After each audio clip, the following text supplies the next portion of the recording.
Okay, everyone. So if you're just as confused as I am, and I'm confused, I'm not upset about the election. Instead of crying about it on social media like you all do, I'm actually just trying to make sense of it. So I'm going to break this down into like 3 videos. In Arizona, because that was the weird one for me at first, so I kind of just stuck with it. So I'm breaking down the timeline of Maricopa County, which is the biggest one in Arizona. So, and you'll have to excuse the shitty video, but like I said, I'm not a professional YouTuber and I don't need the fucking money. So those are the results unofficially. Today's the 8th. I know that says the 3rd, but the numbers are adjusted. So, and so right there, those are the registered voters, just under 2.6 million, and that's the votes, okay? So, and then what I did, let me see, I got all these up here. More results, more results. All right, so this right here, I'm sorry, you guys can't see it, okay? The top one is active voters. The middle one right here is inactive voters. What inactive voters means is they have not voted for 2 election cycles. God, I'm so sorry, everyone. And then this right here, these are your PEVL, okay, P-E-V-L. Those are your people who are signed up or whatever to do mail-in ballots. And even before this pandemic, apparently Arizona's had a really great mail-in system. So that's been in place already. Now, just some quick things. The population is 4.5 million according to one site and 4.7 million according to The Hill.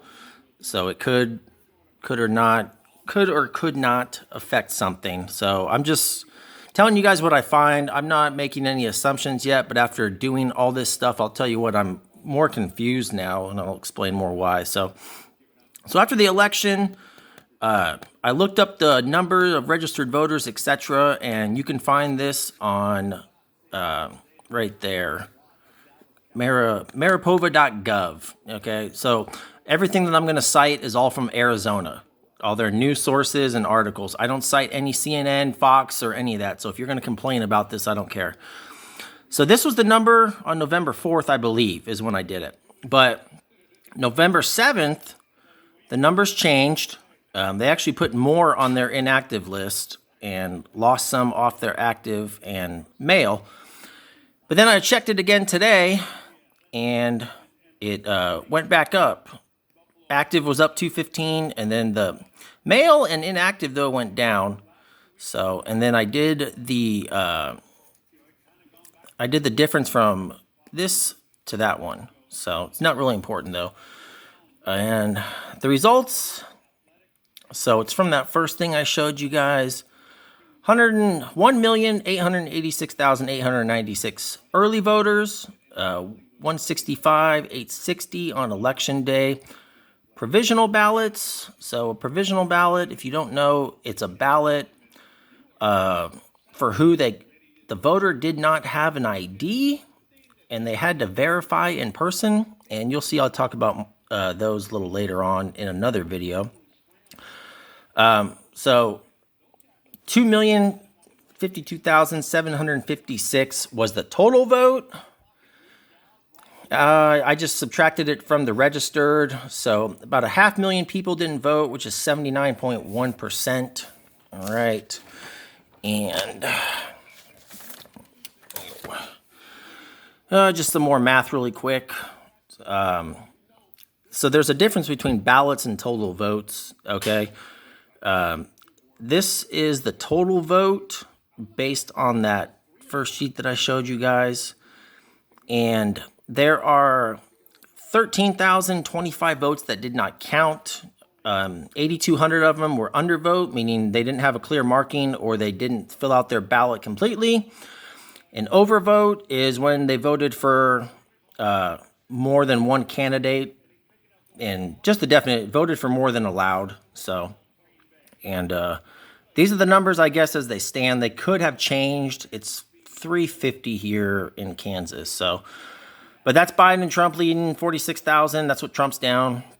And then this was the numbers from that sheet, Joe Jorgensen. And then the number of write-ins, that came to 38,720. And just for the sake of argument, I know some people are always like, oh, if the third party wasn't there. Well, even if Trump got those votes right there, he'd still be down 7,300, okay? The unofficial, where did I get that from? I think that's just from when I checked, was 1.9 million. So what I did was I took the total votes and then minused it by the unofficial just to try and get a difference of 63 million.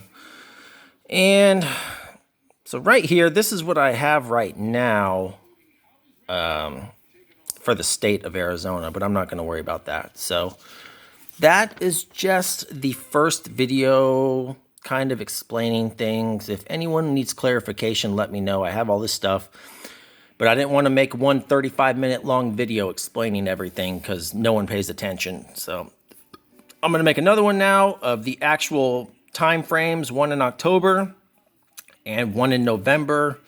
And the one in November is where it gets really weird.